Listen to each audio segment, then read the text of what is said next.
কালী দাদু, ও কালী দাদু, সব চপ কি শেষ হয়ে গেল?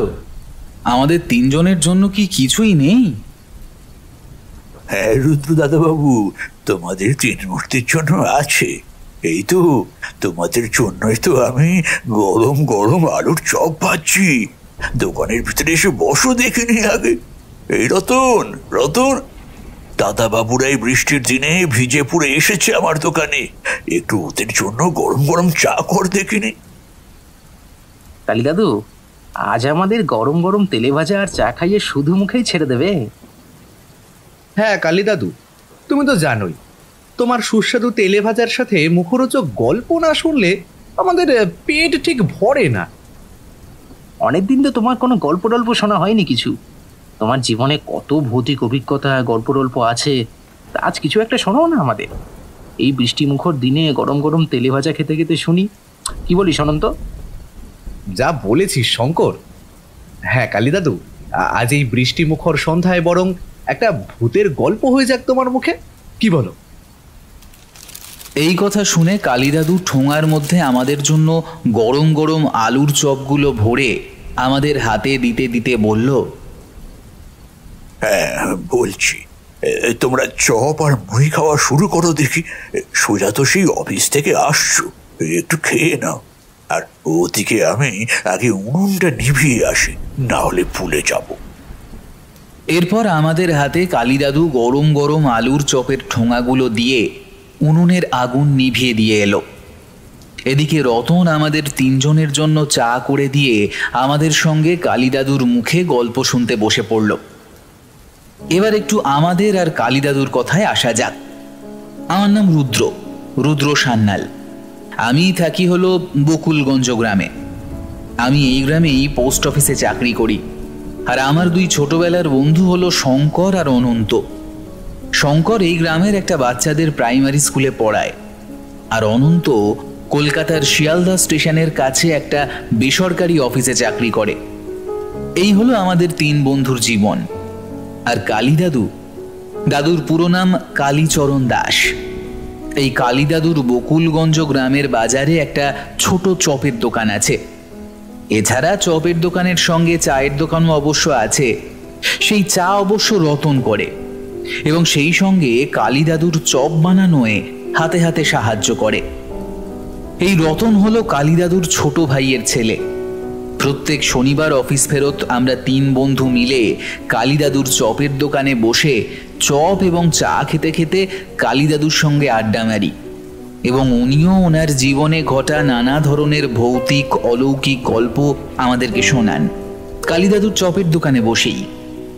আমরা প্রত্যেক শনিবারের এই সন্ধেবেলায় আড্ডাটার নাম দিয়েছি ত্রিলোক গল্পচক্র, অর্থাৎ যেখানে স্বর্গ, মর্ত্য, পাতাল তিন লোকেরই অসীম গল্পের সন্ধান মিলবেই। কালী দাদু উনুনের আগুনটা নিভিয়ে এসে দোকানের সিলিং থেকে ঝোলানো জ্বলন্ত লণ্ঠনটা একটু কমিয়ে দিয়ে আয়েশ করে দোকানের কোনায় রাখা কাঠের চেয়ারটাতে বসলো। তারপর মাটির ভাঁড়ে রতনের হাতে তৈরি গরম গরম চায়ে চুমুক দিতে দিতে আমাদের গল্প বলতে শুরু করলো। আজ তোমাদেরকে যে গল্পটা বলতে চলেছি সেটা আমার জীবনে ঘটা সেরা ভৌতিক, একেবারে খাঁটি গল্প।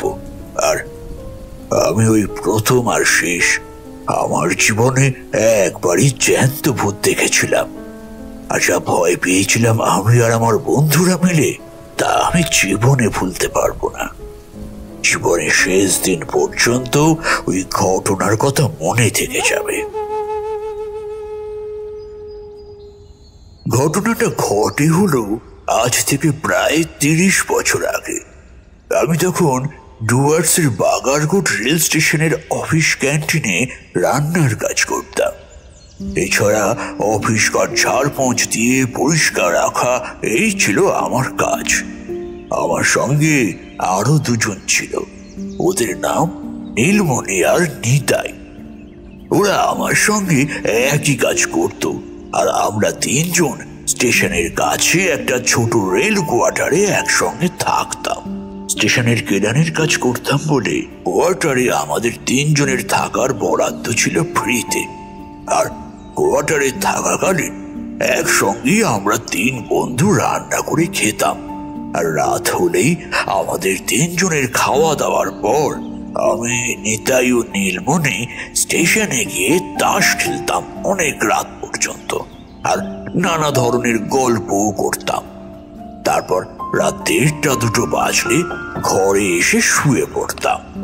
আবার পরদিন সকাল থেকে যথারীতি অফিসের কাজে যেতাম। এইভাবে আমাদের 3 জনের দিন চলত।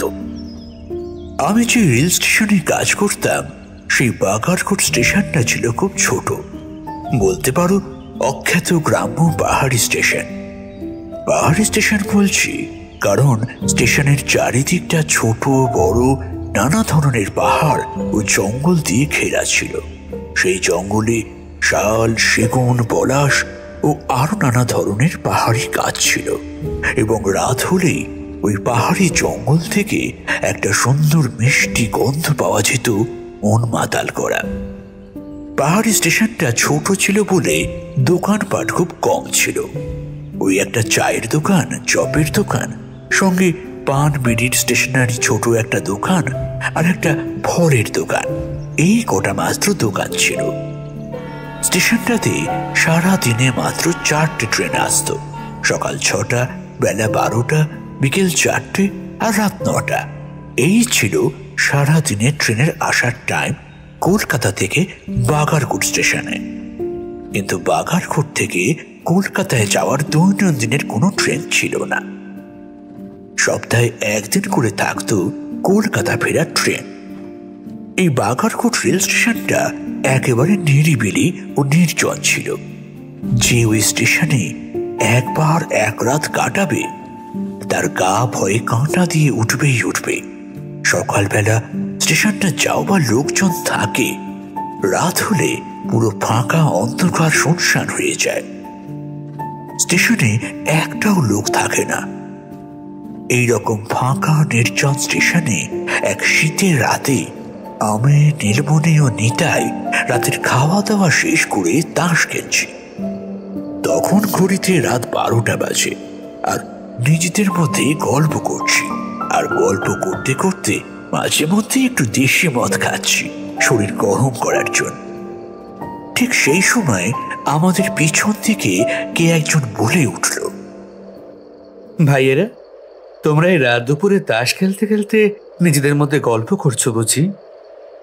পিছন থেকে শীতের রাতে এক অচেনা গলা ভেসে আসতেই আমরা সঙ্গে সঙ্গে পিছন ফিরে তাকাই এবং দেখি আমাদের ঠিক পিছনে একজন অচেনা লোক দাঁড়িয়ে আছে গায়ে চাদর মুড়ি দিয়ে, আর আমাদের দিকে এক দৃষ্টি দিয়ে তাকিয়ে আছে। অচেনা লোকটাকে এই শীতের মাঝরাতে স্টেশনে একাকী আমাদের সামনে দাঁড়িয়ে থাকতে দেখে আমরা অবাক হয়ে যাই। আমার বন্ধু নিতাই জিজ্ঞাসা করে লোকটার উদ্দেশ্যে, আপনার নাম কি? এই শীতের রাতে স্টেশনে একাকী কি করছেন? নিতাইয়ের প্রশ্নে লোকটা জবাব দেয়, আমার নাম অবনী সেন। আমি এই পাহাড়ি স্টেশনেই থাকি। ওই যে দূরের সাঁকোটা দেখতে পাচ্ছ, ওই সাঁকোটা পার হলে একটা প্রাইমারি স্কুল দেখতে পাবে। ওই স্কুলের পাশেই আমার বাড়ি। আমি রোজ রাতে দেখি বাড়ির ছাদের উপর থেকে তোমরা রোজ রাতে এখানে বসে আড্ডা মারো। তাই তোমাদের 3 জনের আড্ডা দেখে লোভ সামলাতে না পেরে আজ তোমাদের সঙ্গে গল্পই করতে চলে এলাম একেবারে। তোমরা কিছু মনে করোনি তো? অবনীবাবুর কথা শুনে আমি হেসে বলি, না না, কিছু মনে করেনি। আপনি আমাদের আড্ডায় যোগ দিয়ে ভালো কাজই করেছেন, আমাদের তল ভারী করে। আসুন আসুন, এসে বসুন দেখিনি। আমার কথা শুনে অবনীবাবু মহা আনন্দে আমাদের 3 জনের মাঝে এসে বসেন।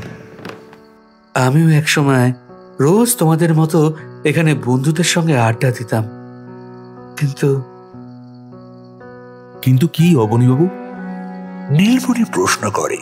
অবনীবাবু বলে, কিন্তু এখন সেসব অতীত। অতীত কেন অবনীবাবু? আমার কথা শুনে অবনীবাবু আকাশে ভাঙা মোড়া চাঁদের দিকে তাকিয়ে উদাস গলায় বলে, আমি যে এখন আমার বন্ধুদের থেকে অনেক অনেক দূরে চলে গেছি। দূরে কেন হঠাৎ এই কথা বলছেন? নিতাইয়ের প্রশ্নে অবনীবাবুর যেন সম্বিত ফেরে। তিনি বললেন, সে তোমাদের অন্য একদিন বলবো আমার দূরে যাওয়ার কথা। আচ্ছা, তোমরা কি গল্প করছিলে? ও কিছু না, অফিসের পরনিন্দা পরচর্চা করছিলাম, এই আর কি। তোমরা বুঝি রোজ এই গল্প করো? হ্যাঁ, ওই আর কি, একটু বসি একসাথে আড্ডা দিতে। আড্ডা, সেই সাথে তাস পেটানো, সবই চলে। তা মশাইয়ের কি কলব্রিজ কিংবা 29 আসে? তাহলে আজ 4 জনে জমবে ভালো। আমরা তো চতুর্থ জনের অভাবে খেলতেই পারি না তাসের এই খেলাগুলো। অন্যদিন হবে নিশ্চয়ই। আচ্ছা, যদি তোমরা কিছু মনে না করো, আজ একটু অন্যরকম গল্প করা যাবে তোমাদের সাথে? কি গল্প অবনীবাবু? কি গল্প অবনীবাবু? অবনীবাবু অন্ধকার পাহাড় স্টেশনের চারিদিকে একবার তাকিয়ে নিয়ে বলে ওঠেন, আজ তোমরা আমার জীবনে ঘটে যাওয়া সত্যিকারের ভৌতিক অভিজ্ঞতা শুনবে। যদি শুনতে চাও তো শোনাতে পারি। অবনীবাবুর মুখে এই কথা শুনে আমরা 3 জন বেশ উৎসাহী হয়ে উঠি। নিতাই বলে, আপনার জীবনে সত্যি সত্যি কি কোনোদিন ভৌতিক ঘটনা ঘটেছিল নাকি? হ্যাঁ, ঘটেছিল বলেই তো তোমাদের আজ সেই গল্প শোনাতে বসেছি।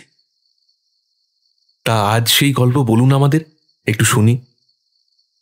নীলমণির মুখ থেকে এই কথা শুনে অবনীবাবুর মুখে কিসের একটা রহস্যময় হাসি যেন ফুটে ওঠে। তারপর ধীরে ধীরে ওর জীবনে ঘটা সেই ভৌতিক অভিজ্ঞতার গল্প আমাদের বলতে শুরু করেন। আর আমরা ওই পৌষ মাসে শীতের রাতে 3 জনে জড়োসড়ো হয়ে একে অপরের হাত ধরে ওর মুখে গল্প শুনতে বসি ওই ফাঁকা নির্জন স্টেশন চত্বরে। ঘটনাটা শুরু হয় আজ থেকে 7 বছর আগে। কয়েকটা চাকরির পরীক্ষা দিয়ে ঘরে বসে আছি, আর নিজের হাত খরচ চালানোর জন্য ওই টুকিটাকি ছোট ছোট কাজ করি। ওই ধরো, কাপড়ের দোকানে লোক লাগবে, সেখানে কদিন কাজ করলাম। তারপর 2-1টা টিউশনে, আরো নানা ধরনের ছোট ছোট কাজ করতাম। এই ছোট ছোট কাজের মধ্যে দিয়েই কোনোভাবে দিন কাটছিল। একদিন হঠাৎ আমি একটা চিঠি পাই, এবং সেই চিঠিটা ছিল অবশ্য চাকরির চিঠি। চিঠিটা হাতে পেতেই আমি খুলে দেখি, চিঠির মধ্যে লেখা আছে, ডুয়ার্সের বাগারকোট রেল স্টেশনে আমি স্টেশন মাস্টারের চাকরি পেয়েছি এবং 1 সপ্তাহ পরেই অফিসে জয়েনিং। চাকরির চিঠি পেতেই আমি অগত্যা ব্যাগপত্র গুছিয়ে নিয়ে ডুয়ার্সের বাগারকোটে চলে আসি চাকরি সূত্রে।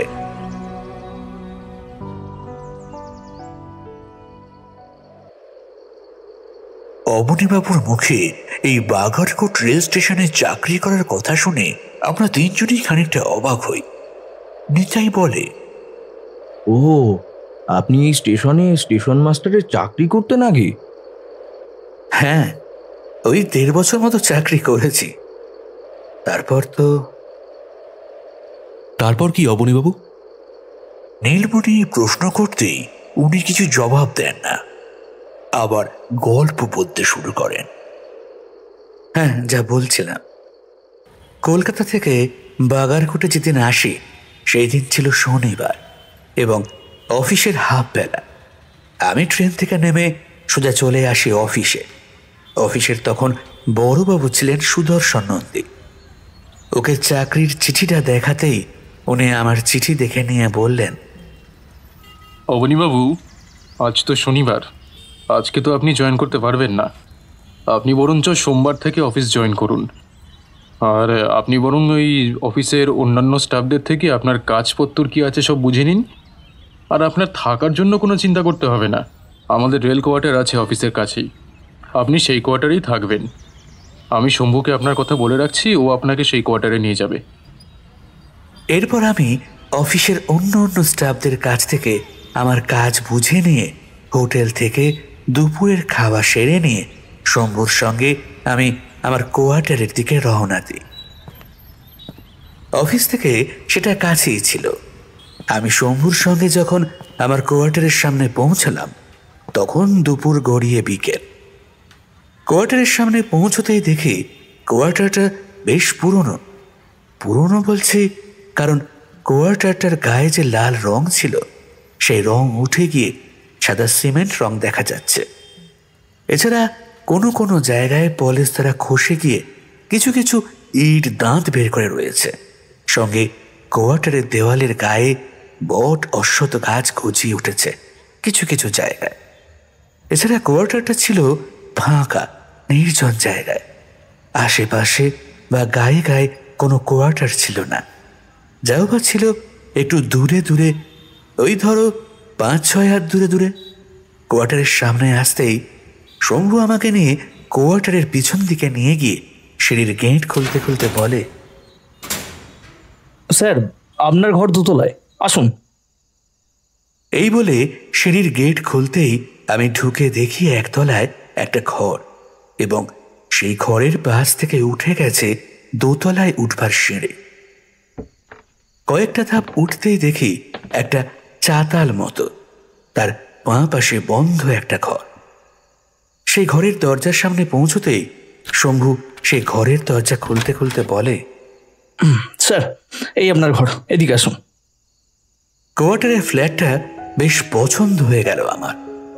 ছিমছাম আর বেশ ভদ্রস্থভাবে সাজানো, ছোটর মধ্যে হলেও খুব সুন্দর। ঘরে ঢুকতেই প্রথমে ছোট ডাইনিং রুম, তার পাশে ছোট বেডরুম ও বেডরুমের সঙ্গেই অ্যাটাচড বাথরুম, আর ডাইনিং রুমে লাগোয়া ছোট্ট রান্নাঘর, আর রান্নাঘরের পাশে ছোট বারান্দা। আমার একা থাকার পক্ষে বেশ উপযোগী। ফ্ল্যাটটা ঘুরে ঘুরে ভালো করে দেখে শুনে নিয়ে আমি শম্ভুকে জিজ্ঞাসা করি, আচ্ছা শম্ভু, নিচে একতলাতে দেখলাম আরেকটা ফ্ল্যাট আছে, ওই কোয়ার্টারের ঘরে কি কেউ থাকে আমার মতো, কোনো অফিস স্টাফ? না না স্যার, কেউ থাকে না নিচের কোয়ার্টারের ঘরে। আগে একজন থাকতো, এখন ওই ঘর বন্ধ হয়ে পড়ে রয়েছে গত কয়েক মাস ধরে।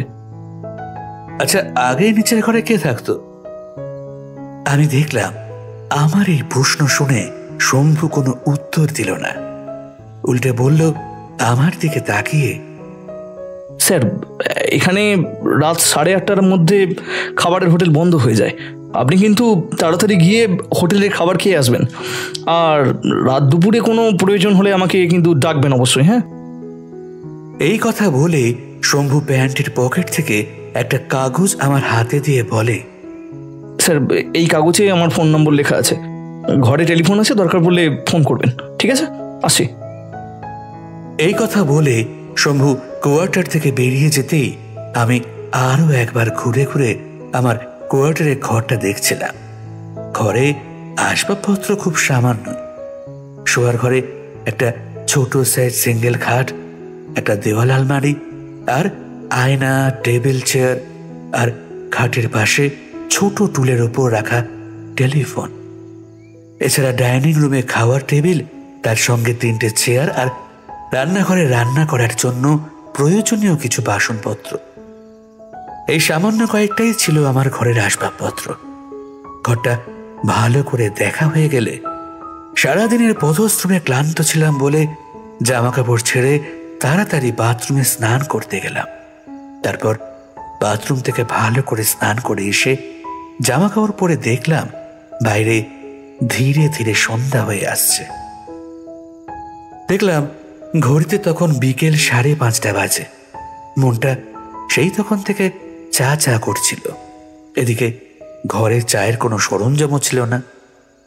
অগত্যা বাইরেই যেতে হবে চা খেতে। এই ভেবে আমি পকেটে পার্সটা ঢুকিয়ে যেই সদর দরজার সামনে যেতে যাব, হঠাৎ বন্ধ সদর দরজায় খটখট করে আওয়াজ হলো। এগিয়ে গিয়ে দরজা খুলতেই দেখি আমার ঘরের দরজার সামনে বছর 23-24-এর একটা কম বয়সী বউ দাঁড়িয়ে আছে চায়ের ট্রে হাতে নিয়ে। ঘরের সদর দরজার সামনে অচেনা বউটাকে দাঁড়িয়ে থাকতে দেখে আমি খানিকটা অবাক হয়ে জিজ্ঞাসা করলাম অচেনা বউটাকে, আপনার নাম কি? মায়া, মায়া দাস। তা আপনি কোথায় থাকেন? এই তো আপনার নিচতলাতেই। মায়ার মুখে এই কথা শুনে আমি খানিকটা অবাক হয়ে যাই, আর মনে মনে বলি, শম্ভু তো বলছিল নিচে কেউ থাকে না, কিন্তু এখন তো দেখছি আমার নিচতলায় দিব্যি লোক থাকে। আমার মনে হয় ও ঠিক জানে না এই ব্যাপারে সঠিক।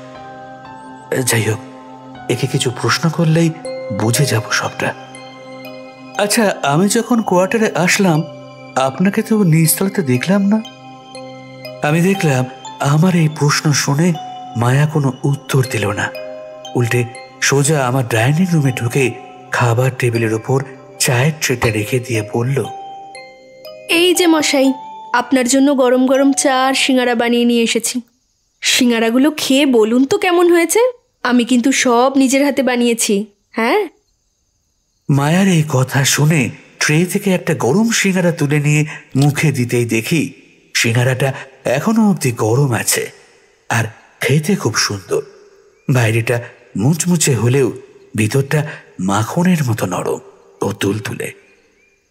আমি সিঙ্গারা খেতে খেতে মায়ের দিকে তাকিয়ে বলি, বাহ, সিঙ্গারাটা খুব সুন্দর বানিয়েছেন তো।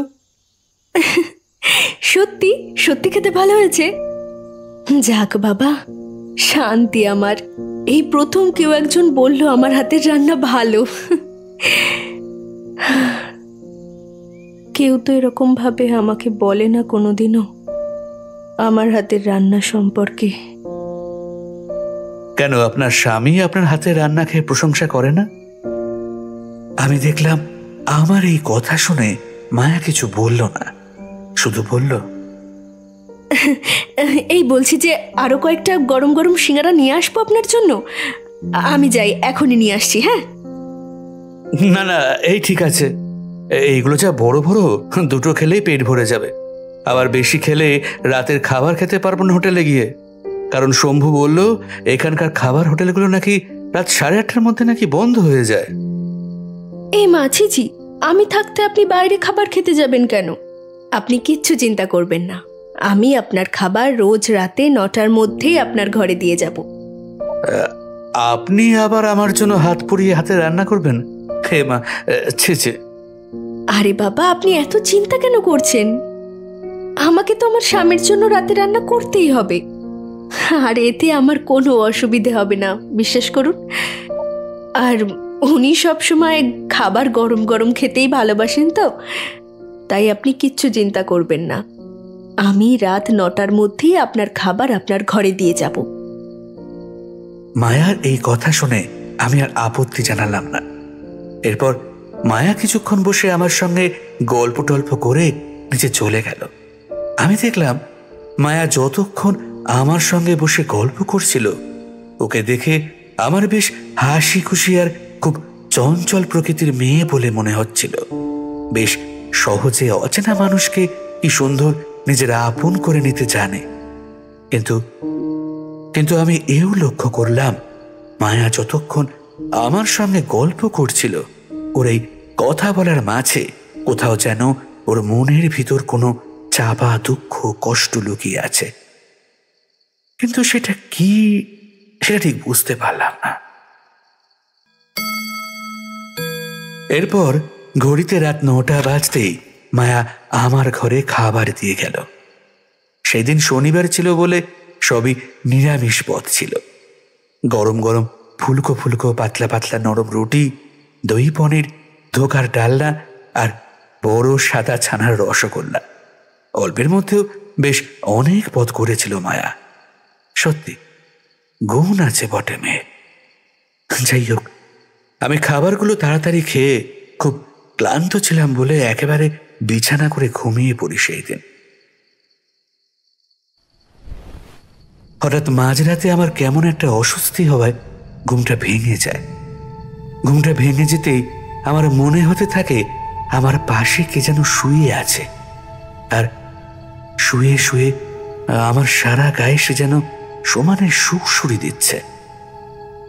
এরকম মাঝরাতে অচেনা অজানা জায়গায় এরকম একটা অনুভব হতেই আমি ভাবি, এত রাতে কি আমার ঘরে আমাকে ভয় দেখানোর জন্য কোনো চোর ডাকাত ঢুকলো নাকি? এইরকম আমার মনে হতেই আমি সঙ্গে সঙ্গে উঠে পড়ি এবং ঘরের আলোটা জ্বালাই। ফ্ল্যাটের ভিতরে নানা জায়গায় তন্ন তন্ন করে খুঁজে দেখি ঘরে কেউ ঢুকেছে কিনা, কিন্তু সেই রকম কিছু চোখে পড়ল না দেখে আমি আবার ঘরের আলো নিভিয়ে শুয়ে পড়ি। সবে যে চোখ বন্ধ করে ঘুমানোর চেষ্টা করছি, আবার আমার মনে হতে লাগলো আমার পাশে শুয়ে আমার সারা গায়ে কে যেন সুরসুরি দিচ্ছে। এরকম মনে হতে আমি আবার সঙ্গে সঙ্গে উঠে ঘরের আলো জ্বালাই এবং ঘরের এই দিক ওই দিক তন্ন তন্ন করে খুঁজে দেখি ঘরে কেউ ঢুকেছে কিনা। কিন্তু আগের বারের মতো এইবারেও কাউকে দেখতে না পেয়ে আবার আলো নিভিয়ে শুয়ে পড়ে ঘুমানোর চেষ্টা করে। কিন্তু আলো নেভানোর সঙ্গে সঙ্গে সেই ঘটনার আবার পুনরাবৃত্তি হতে লাগলো। আবার আমার মনে হতে থাকে আমার পাশে শুয়ে কে যেন সুরসুরি দিচ্ছে। এবার আর না পেরে সেই দিন রাত্রিটা ঘরের আলো জ্বেলে সারা রাত কাটাই। ঘরের আলো নিভিয়ে শুলে আমার পাশে শুয়ে আমার গায়ে কে সুরসুরি দিচ্ছে, এ তো ভারী অস্বস্তিকর ব্যাপার। একথা ভাবতে ভাবতে কখন যে দু চোখের পাতা আমার এক হয়ে এসেছিল আমি নিজেও জানি না। হঠাৎ দরজা ধাক্কার আওয়াজ শুনে আমার ঘুমটা ভেঙে যেতেই দেখি ঘড়িতে সকাল 9টা বাজে, আর চারিদিকে রোদ ঝলমল করছে, আর নানা ধরনের পাখির কলকাকলিতান শোনা যাচ্ছে। ঘড়িতে 9টা বাজে দেখে আর দরজা ধাক্কানোর আওয়াজ শুনে আমি সঙ্গে সঙ্গে উঠে দরজা খুলতেই দেখি মায়া আমার জন্য চা আর জলখাবার নিয়ে দাঁড়িয়ে আছে হাসি মুখে, আর আমাকে দরজা খুলতে দেখে বলল, বাবা, সেই তখন থেকে আপনাকে ডেকেই যাচ্ছি, ভেতর থেকে কোনো সাড়াই দিচ্ছেন না আপনি। কি ঘুম বাপরে বাপ। সরি কিছু মনে করবেন না, আসলে নতুন জায়গায় কাল সারা রাত ঘুম হয়নি তো, তাই ভোরবেলায় আমার চোখটা লেগে এসেছিল, আর বেশ ডিপ ঘুমিয়ে পড়েছিলাম বলে কখন বেলা হয়ে গেছে টেরই পাইনি। আচ্ছা হয়েছে, এত সরি বলার কিছু হয়নি আমাকে। আচ্ছা, আপনি তাড়াতাড়ি হাত মুখটা ধুয়ে আসুন তো, আমি আপনার জন্য গরম গরম চা আর আজকে রবিবার বলে খাস্তা কচুরি আলুর দম বানিয়ে নিয়ে এসেছি। মায়াকে আমার জন্য চা আর জল খাবার আনতে দেখে আমি তাড়াতাড়ি বাথরুমে মুখ ধুতে চলে যাই। আমি যখন বাথরুমে বেসিনে আয়নার সামনে দাঁড়িয়ে দাঁত মাজতে মাজতে আয়না দিয়ে আমি দেখতে পাই আমার গলায় ও হাতের কবজির কাছে হালকা হালকা অসংখ্য লাল লাল দাগ, আঁচড়ের দাগের মতো। আমি সেই দাগগুলো দেখে খুব অবাক হয়ে যাই আর ভাবি, এই দাগগুলো তো কাল ছিল না, তো আজ এলো কি করে? কোনো বিষাক্ত পোকামাকড় বা মশা কামড়ালো কি? দাঁত মাজতে মাজতে আর লাল দাগগুলো দেখতে দেখতে বেসিনে আয়নার সামনে দাঁড়িয়ে এই কথাই ভাবছিলাম। অবনী বাবু, আপনার মুখ ধোয়া হলো? চা যে ঠান্ডা হতে চলল। মায়ার ডাকে আমার সম্বিত ফিরল। আমি তখন তাড়াতাড়ি মুখ ধুয়ে বাথরুম থেকে বেরিয়ে আসি। তারপর মায়ার হাতে গরম গরম চা আর খাস্তা কচুরি আলুর দম খেয়ে স্নান করে অফিসে বেরিয়ে যাই। সেই দিন দুপুরবেলা অফিসের সবার বড়বাবুর বাড়িতে নিমন্ত্রণ ছিল, সঙ্গে আমারও ছিল বলে সেখানে আমিও যাই। সেখান থেকে নিমন্ত্রণ খেয়ে সবার সঙ্গে আলাপ পরিচয় করে আড্ডা দিয়ে বাড়ি ফিরতে ফিরতে প্রায় সন্ধ্যা 7:30 8টা বেজে যায়।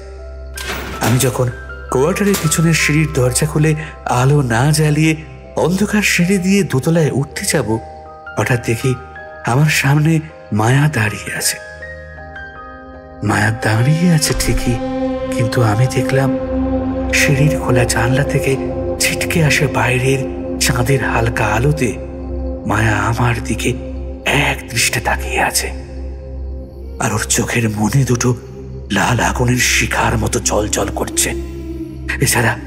এছাড়া ওর মুখের এক পাশের চোখের নিচ থেকে অর্ধেক চামড়া খুলে ঝুলছে, আর সেখান থেকে গল গল করে লালচে কালো রক্ত বেরোচ্ছে, আর পরনের জামা কাপড় শত ছিন্ন ভিন্ন অবস্থা।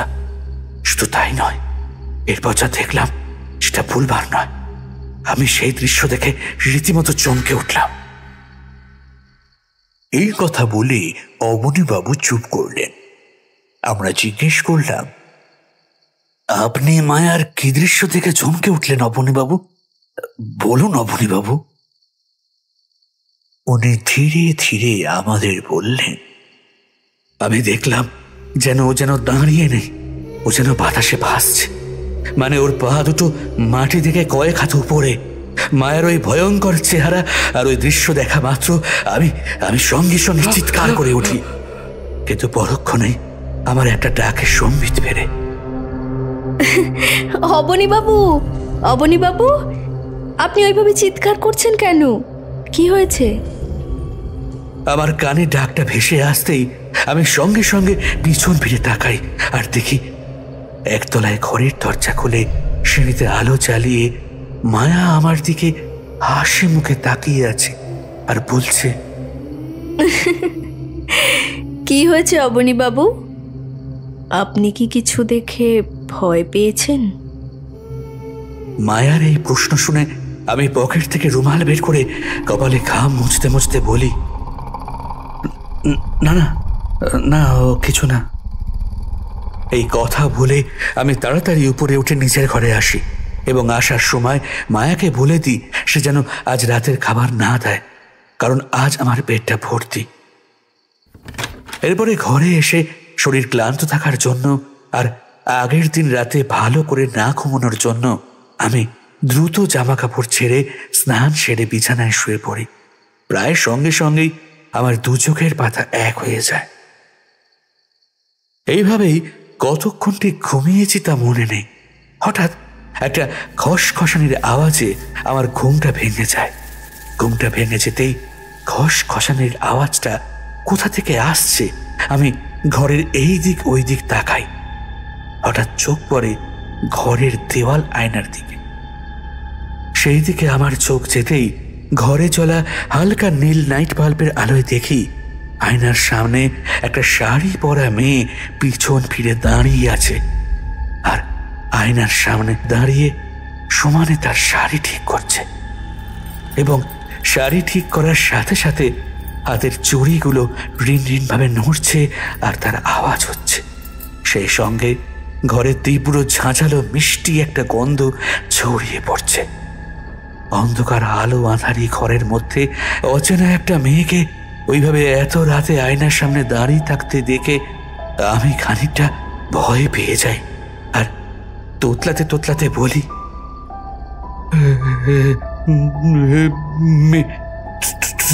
তুমি এত রাতে আমার ঘরে কি করছো? কে তুমি?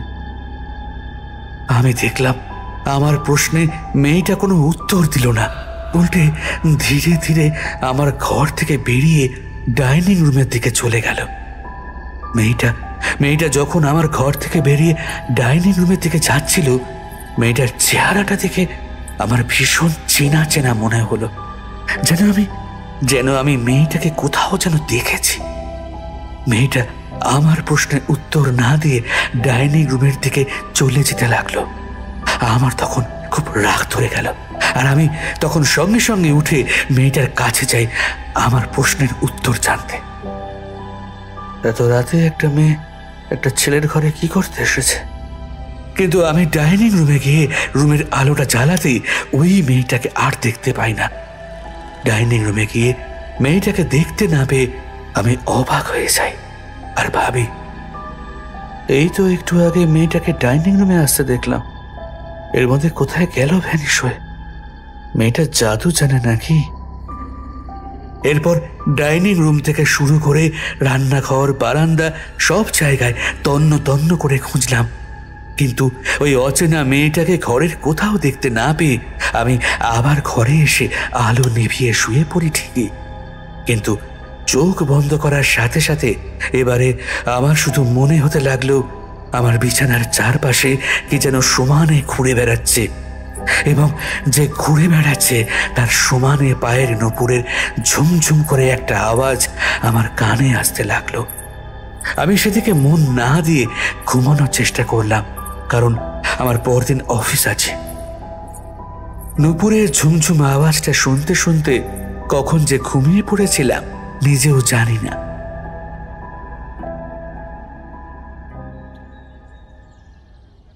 পরদিন একেবারে সূর্যের আলো চোখে লাগতেই আমি সঙ্গে সঙ্গে উঠে পড়ি।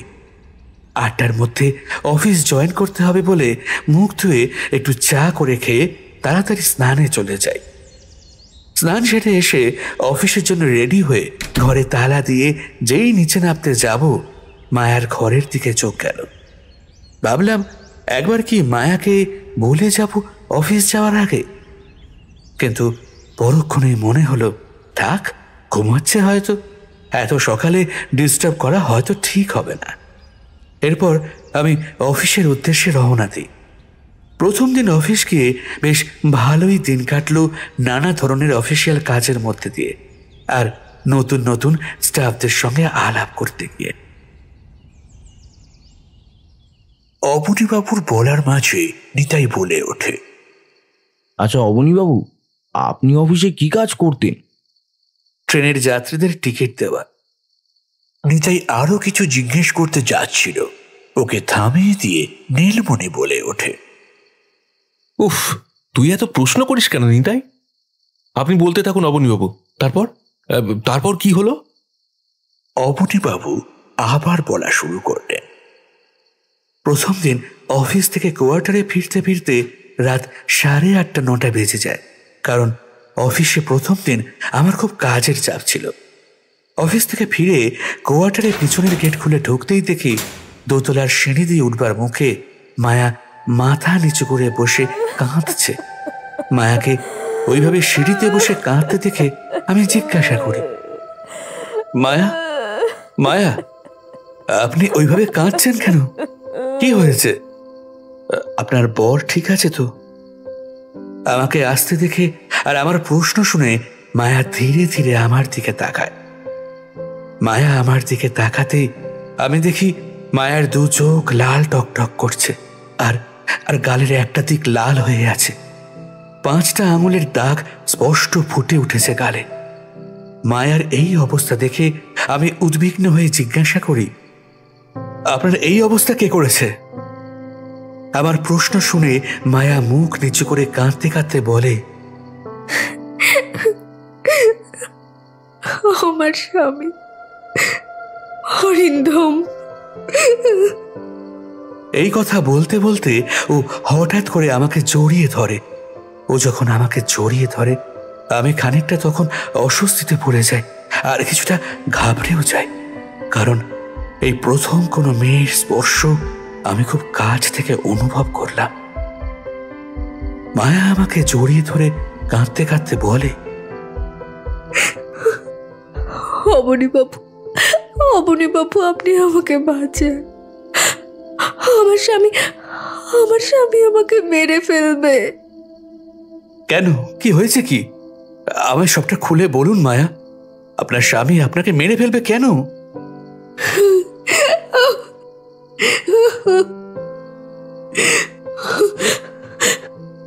অবনীবাবু, এই অভাগা জীবনের কথা আর কি বলি। আমাকে বিয়ে করা সত্ত্বেও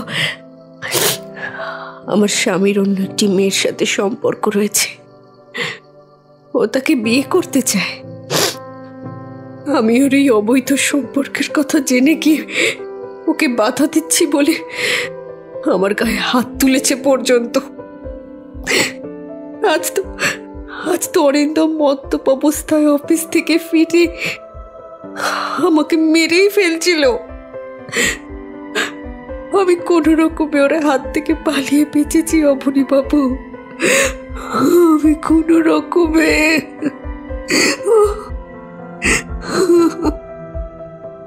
তা অরিন্দম বাবু এখন কোথায়? চলুন তো গিয়ে কথা বলি একটু। না না, ও এখন ঘুমিয়ে পড়েছে, কোনো হুঁশ নেই ওর।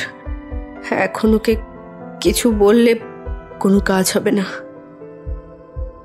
আচ্ছা মায়া, অরিন্দম বাবু যে আপনার উপর এত অত্যাচার করে আপনি পুলিশের কাছে গিয়ে বলছেন না কেন? আর আপনি এখানে পড়ে রয়েছেন কেন মুখ বুজে? বাপের বাড়ি চলে যান। পুলিশের কাছে গিয়েছিলাম অবনীবাবু, কোনো কাজ হয়নি। ও পুলিশকে আমার নামে ভুলভাল বলে রেখেছে। আমি নাকি অন্য পুরুষের সঙ্গে মেলামেশা করি, আমার চরিত্রে নাকি দোষ আছে। আর বাপের বাড়ির কথা বলছেন? বাপের বাড়িতে মা মারা যাওয়ার পর থেকে দাদারা আমার সঙ্গে আর কোনো সম্পর্ক রাখেনি।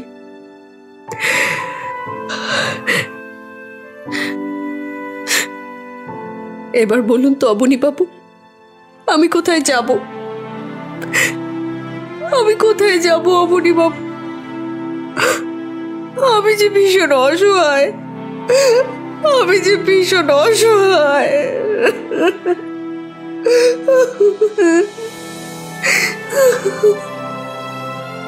মায়ার এই অবস্থার কথা শুনে আমার চোখে জল এসে গেল। আমি ওর দিকে তাকিয়ে মনে মনে ভাবলাম, এইরকম ফুলের মতো মিষ্টি মেয়ের কি অবস্থা! না ভালোবাসে স্বামী, আর না আছে কোথাও যাওয়ার জায়গা। এই মেয়েকে যদি আমি একটু ঠাঁই দিতে পারতাম আমার কাছে, তাহলে হয়তো ওর জীবনটা একটু সুন্দর হতে পারত। অবনীবাবু, আপনি ঘরে যান, আমি রাতের খাবার নিয়ে আপনার ঘরে গিয়ে দিয়ে আসছি। না, আজ রাতে আমি একেবারে হোটেল থেকে খেয়ে এসেছি, আপনাকে আর হাত পুড়িয়ে রান্না করতে হবে না। এই কথা মায়াকে বলে আমি উপরে চলে আসি ঠিকই, কিন্তু উপরে এসে মায়ার জন্য আমার মনটা অদ্ভুতভাবে টানতে লাগলো। আমার শুধু মনে হতে লাগলো আমি যেন ওকে খুব ভালোবাসি, ওকে ছাড়া আমি যেন বাঁচবো না। কিন্তু পরক্ষণে আমি এই ভাবনা থেকে ছিটকে বেরিয়ে এসে জিভ কেটে নিজের মনে মনে বলি, এবার ছেচে মায়া তো বিবাহিত, ও তো অন্য পুরুষের স্ত্রী, আমি ওর সম্পর্কে এসব কি ভাবছি। এরপর আমি ফ্রেশ হয়ে শুয়ে পড়ি ঠিকই, কিন্তু শুয়ে আমার কিছুতেই যেন ঘুম আসছিল না। আমার মনটা শুধু মায়ার জন্য টানছিল। মনে হচ্ছিল ওকে কাছে টেনে ওকে ভালোবাসি, একটু আদর করে নিজের মতো করে। কিন্তু পরক্ষণে আমার মায়ার সম্পর্কে এইসব চিন্তা ভাবনার জাল ছিঁড়ে যাচ্ছে। এরপর আমি ঘরে থাকতে না পেরে ঘরের দরজা খুলে যেই ছাদে যেতে যাব, দরজা খুলে দেখি মায়া আমার ঘরের দরজার সামনে দাঁড়িয়ে আছে, মুখ নিচু করে, আর খুব কাঁদছে। মাঝরাতে মায়াকে আমার ঘরের দরজার সামনে এসে কাঁদতে দেখে আমি জিজ্ঞাসা করি, মায়া, আপনি কাঁদছেন কেন? কি হয়েছে? অরিন্দম কিছু বলেছে? আমি দেখলাম আমার এই প্রশ্ন শুনে মায়া আমাকে কাঁদতে কাঁদতে এসে জড়িয়ে ধরে আমার বুকের ওপর মুখ গুজে বলে, অবনীবাবু, আমাকে ভালোবাসার কেউ নেই, আপনি আপনার হৃদয়তে আমায় একটু ঠাঁই দেবেন, আমায় একটু ভালোবাসবেন, একটু আদর করবেন আমায়। সকল সংযমের ঊর্ধ্বে উঠে এইভাবে একেবারে খোলামেলা ভাবে মায়ার এই অসহায়ের মতো আমার কাছে ভালোবাসার আকুল কামনায় আমি নিজেকে আর ধরে রাখতে পারলাম না। আমিও তখন ওকে আমার বুকে জড়িয়ে ধরে বলে উঠি, মায়া, আমি তোমাকে ভীষণ ভীষণ ভালোবাসি, আমি তোমাকে আমার নিজের কাছে রাখতেই চাই, আমি তোমাকে প্রাণ ভরে নিজের মতো আদর করতে চাই, তুমি শুধু আমার। আমি তোমাকে আর কষ্ট পেতে দেব না, আমি তোমাকে আর কষ্ট পেতে দেব না। এরপর সেই রাতে মায়াকে নিজের কাছে পেয়ে আমাদের মধ্যে একটা শারীরিক সম্পর্ক স্থাপন হয়। এরপর যতদিন যেতে থাকে, মায়ার স্বামী অরিন্দমের অজান্তেই আমাদের দুজনের মধ্যে প্রায় তিনি অবৈধ সম্পর্ক, সাথে সাথে শারীরিক ও যৌন মিলন হতে থাকে। আমি যখন মায়ার সঙ্গে প্রায় তিনি যৌন ও শারীরিক খেলায় মেতে উঠতাম, তখন আমার মনে হতো আমি যেন মায়াকে পেয়ে খুব সুখী ও আমি একমাত্র পৃথিবীর সুখী ব্যক্তি। এইভাবে আমাদের দুজনের অবৈধ সম্পর্কের মধ্যে দিয়ে কয়েক মাস কেটে যায়। আমার অফিসের কেউ জানে না আমার একটা বিবাহিত মেয়ের সঙ্গে সম্পর্ক আছে। এই সম্পর্কের কথা যদি কেউ জানতো তাহলে হয়তো আমাকে অফিস থেকে বয়কট করতো সবাই মিলে। এইভাবেই আমাদের দুজনের সম্পর্কের মধ্যে দিয়ে 3-4 মাস কেটে যায় বেশ। এরপর বেশ কয়েকদিন অফিসের কাজের চাপ থাকার জন্য মায়ার সঙ্গে এর মধ্যে দেখা করা হয়ে ওঠেনি, আর ওর কোনো খোঁজ খবরও নেওয়া হয়ে ওঠেনি। অফিস থেকে যেতে আসতে কোয়ার্টারে কোথাও ওকে ঢুকতে বেরোতেও দেখিনি, বা ওর ঘরেও আলো জ্বলতে দেখিনি, বা কোনো সাড়া শব্দ পায়নি। সেই দিন ছিল রবিবার, অফিসে ছুটির দিন। তাই ছুটি থাকার জন্য আমি একটু দেরি করে উঠে মুখ ধুয়ে চা খেয়ে কাগজ পড়ছি, আর মায়া আমার জন্য কখন জলখাবার নিয়ে আসবে সেই অপেক্ষা করতে থাকে। কারণ রবিবার আসলেই মায়া আমার জন্য ওর হাতে তৈরি নানা ধরনের জলখাবার নিয়ে এসে খাওয়াতো আমাকে। কিন্তু সকাল 9টা থেকে যখন 10টা বেজে গেল, মায়া আমার জন্য যখন জলখাবার নিয়ে আসলো না উপরে, আমার বেশ অবাক লাগলো। আমি তখন মনে মনে ভাবলাম, ও কি আমার জন্য জলখাবার আনবে না? ভুলে গেল নাকি? 9টা তো বেজে গেল। ও তো প্রতিদিন সকালবেলা ঘড়ি ধরে 9টা নাগাদ খাবার নিয়ে আসে, কিন্তু আজ হলোটা কি ওর? আবার পরক্ষণে ভাবলাম, ওর আবার শরীর টরীর খারাপ হয়নি তো? কদিন তো ওর একদম খোঁজ খবর নেওয়া হচ্ছে না। একবার গিয়ে খোঁজ নিতে হবে। এরপর আমি নিচে নেমে ওর ঘরের বন্ধ দরজার সামনে দাঁড়িয়ে বার কয়েকবার ওকে ডাকাডাকি করি, কিন্তু ভিতর থেকে কোনো রকম সারা শব্দ না পেয়ে আমি ঘরে চলে আসি আবার। আর ভাবি, মায়া হয়তো ওর বাপের বাড়ি গেছে। আমার এই কদিন অফিসের চাপ দেখে ও আমাকে হয়তো বলেনি, বা ওর কোনো রকমভাবে বলার সুযোগ হয়ে ওঠেনি। ওর তো কোনো অসুবিধা থাকতেও পারে। এরপর দেখতে দেখতে 1-1.5 মাস কেটে যায়। মায়া আর কিছুতেই বাড়ি ফেরে না। মায়াকে বাড়ি ফিরতে না দেখে এইদিকে আমি ওকে দীর্ঘদিন না দেখার ও ওকে আমার কাছে না পাবার জন্য পাগল হয়ে উঠি ধীরে ধীরে। আর ভাবি, ও আমাকে না জানিয়ে কোথায় গেল? ও আবার আমাকে ঠকিয়ে অন্য পুরুষের হাত ধরে বা ওর স্বামীর সঙ্গে এখান থেকে চলে যায়নি তো? আমি ওকে আমার সবটুকু দিয়েছে, ওকে ভালোবেসেছিলাম। ও আমার সঙ্গে এরকম করলো কেন? ওকে আমার সঙ্গে এতদিন ধরে মিথ্যে প্রেমের খেলা খেলেছে, ওকে সব ভুলে গেল? ওর কি আমার সঙ্গে মিলনের রাতগুলো মনে নেই? এরপর যতদিন যায় মায়াকে ফিরতে না দেখে আমি কেমন যেন একটা হয়ে যাই। ঠিক মতো খাওয়া দাওয়া করি না, অফিস যাই না, সারা রাত ঘুমাই না। ওর কথা ভেবে রাত জেগে কাটাই। রাতের পর রাত আমার এই অনিয়মের জন্য আমার শরীর ধীরে ধীরে ভাঙতে লাগলো। আমার শরীরের এইরকম অবস্থা দেখে আমার অফিসের কয়েকজন কলিগ আমাকে জিজ্ঞাসা করে আমার কি হয়েছে, আমি দিন দিন শুকিয়ে যাচ্ছি কেন। কিন্তু আমি ওদের আমার পার্সোনাল লাইফে কি কি ঘটনা ঘটেছে এতদিন ধরে কিছুই জানাই না, উল্টে এড়িয়ে যাই। এরই মধ্যে একদিন অফিস থেকে কোয়ার্টারে ঢুকছি, দেখি শম্ভু আর একটা লোক মিলে আমার কোয়ার্টারের নিচের একতলার ঘরটা পরিষ্কার করছে। শম্ভুকে সন্ধ্যাবেলায় ওই একতলার ঘরটা মানে মায়াদের ঘরটা পরিষ্কার করতে দেখে আমি দাঁড়িয়ে পড়ি। জিজ্ঞাসা করি শম্ভুকে, শম্ভু, নিচের একতলার ঘরটা পরিষ্কার করছো, কি ব্যাপার? স্যার, আপনার মতো কাল একজন আসবে এখানে চাকরি করতে, আর এই ঘরে থাকবে। অনেকদিন পর এই কোয়ার্টারে একতলার ঘরে একটা লোক আসছে থাকবে বলে। অনেকদিন পর বলছো কেন?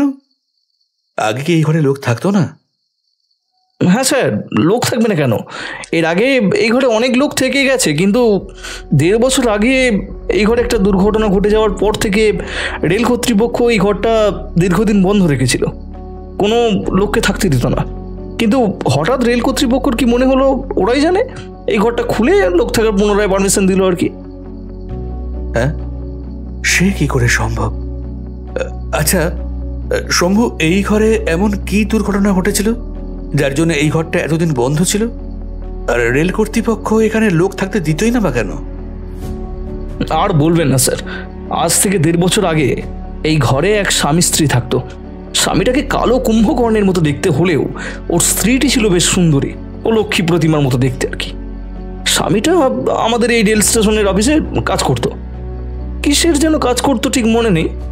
স্বামীটার স্বভাব চরিত্রও ঠিক ভালো ছিল না, কারণ অফিস থেকে বাড়ি ফেরার সময় রোজ রোজ মদ খেয়ে বাড়ি ঢুকে বউটার উপর অত্যাচার করতো। আর সেই সঙ্গে স্বামীটার যুবা এবং অন্য মেয়ে মানুষের নেশাও ছিল বলতে পারেন। এরপর দিনের পর দিন বউটার স্বামীর হাতে অত্যাচার সহ্য করতে থাকে মুখ বুজে। এইভাবে চলতে চলতে একদিন যখন সব বাড়াবাড়ি পর্যায়ে চলে যায়, তখন বউটা স্বামীর অত্যাচার ও নিগ্রহ আর সহ্য করতে না পেরে এক রাতে রেল লাইনে এসে গলা দিয়ে আত্মহত্যা করে। বউটাকে রেল লাইনে ওইভাবে গলা দিয়ে আত্মহত্যা করতে দেখে অফিসের স্টাফ ও এখানকার লোকেরা বলে ওর স্বামী নাকি বউটাকে রেল লাইনে ফেলে দিয়ে খুন করেছে আর কি। এই ঘটনাটার পর পুলিশ বউটার স্বামীটাকে গ্রেপ্তার করে, সে এখন জেলের ঘানি টানছে। শম্ভুর মুখে ওই ঘটনা শোনার পর আমি ওই বউটার সঙ্গে মায়ার জীবনের খানিকটা মিল খুঁজে পাই। এরপর আমি জিজ্ঞাসা করি, আচ্ছা শম্ভু, যে বউটা রেল লাইনে গলা দিয়ে আত্মহত্যা করেছিল ওর নাম কি? আমার প্রশ্ন শুনে শম্ভু খানিকক্ষণ চুপ থেকে ঘরের এই দিক ওই দিক তাকিয়ে বলে, কি যেন নাম ছিল, নামটা যেন কি ছিল। শম্ভুর সঙ্গে যে লোকটা ঘর পরিষ্কার করছিল সে বলে ওঠে, দাদাবাবু, মায়া, তার নাম ছিল মায়া। লোকটার মুখে এই নামটা শুনে আমার মাথায় সমস্ত তালগোল পাকিয়ে গেল। আমি মনে মনে বললাম, এই কি করে সম্ভব?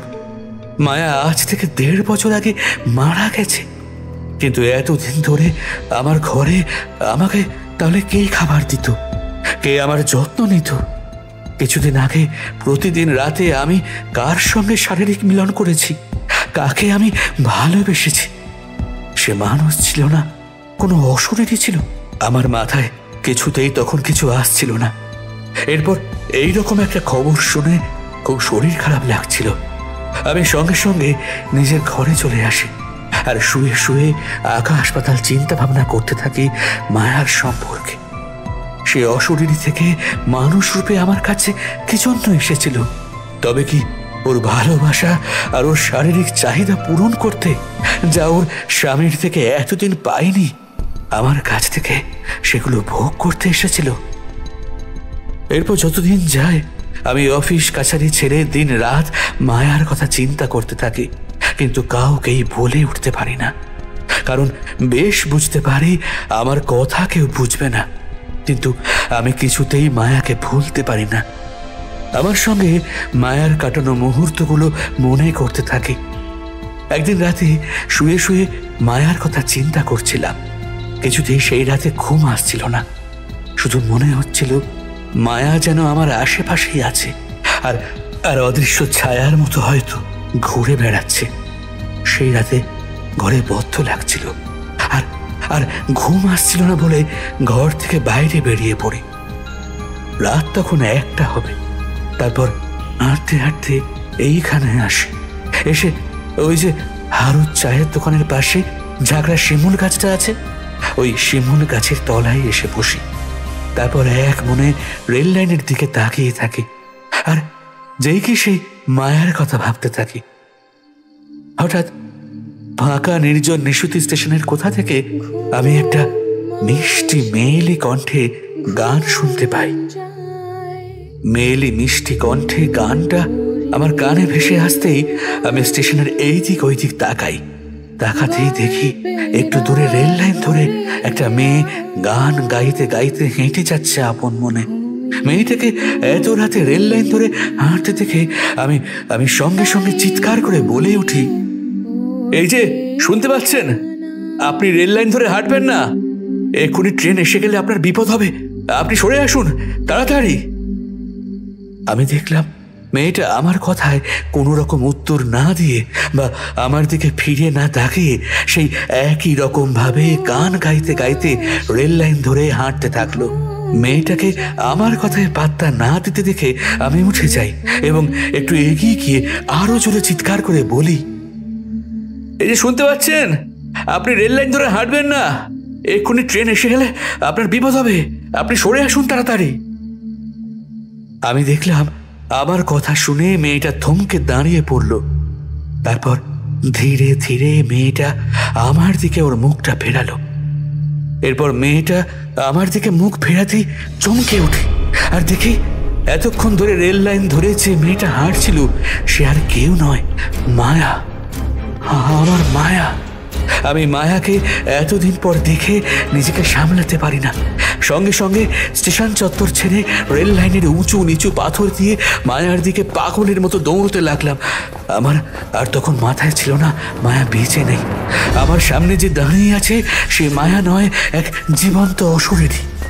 এরপর আমি রেল লাইন ধরে যত মায়ার দিকে দৌড়তে থাকছি পাগলের মতো। আমার মনে হচ্ছে আমি যেন মায়াকে ধরতে পারছি না কিছুতেই। ও যেন সমানে বাতাসে সরে সরে যাচ্ছে, আর এইদিকে হুইসেল বাজিয়ে ট্রেন ছুটে আসছে তা আমি খেয়াল করছি না। দেখবে যে জ্ঞান শূন্য হয়ে আমি মায়াকে পাওয়ার জন্য রেল লাইন ধরে ছুটে যাচ্ছি।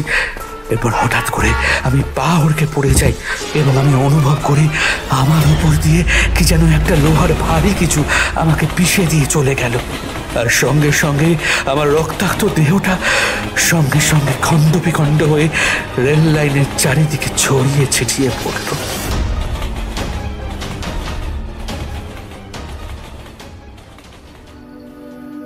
অবনীবাবুর গল্প শেষ হতেই আর ওর শেষ কথাটা শুনে আমরা তিনজন ভয়ে চমকে উঠি ও তোতলাতে তোতলাতে বলি, অবনীবাবু, আপনিও রেল লাইনে কাটা পড়ে মারা গেছেন? আপনিও বেঁচে নেই অবনীবাবু? আপনি? আমাদের প্রশ্ন শুনে অবনীবাবু উঠে দাঁড়ালেন। তারপর ধীরে ধীরে হাঁটতে হাঁটতে রেল লাইনের দিকে এগিয়ে গেলেন।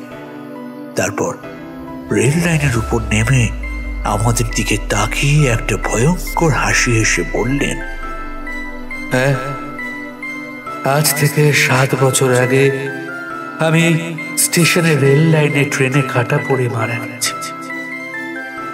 এই কথা বলার সঙ্গে সঙ্গে উনি সেই অন্ধকার রেল লাইনে চোখের নিমেষে আমাদের সামনে অদৃশ্য হয়ে গেলেন। আমরা ওর এই অদৃশ্য হয়ে যাওয়া দেখে ভয়ে নিজেদের স্নায়ুর উপর আর আস্থা রাখতে পারিনি। ওই শীতের রাতে ঠক ঠক করে কাঁপতে কাঁপতে ওইখানেই আমরা তিনজন জ্ঞান হারাই। কালীদাদুর মুখে যখন গল্প শেষ হলো ঘড়িতে তখন রাত 9:30 বাজে, আর দোকানের বাইরে তখন অল্প অল্প ঝিরঝির করে বৃষ্টি পড়ছে। হঠাৎ লোডশেডিং হয়ে চারিদিক অন্ধকার হয়ে গেল।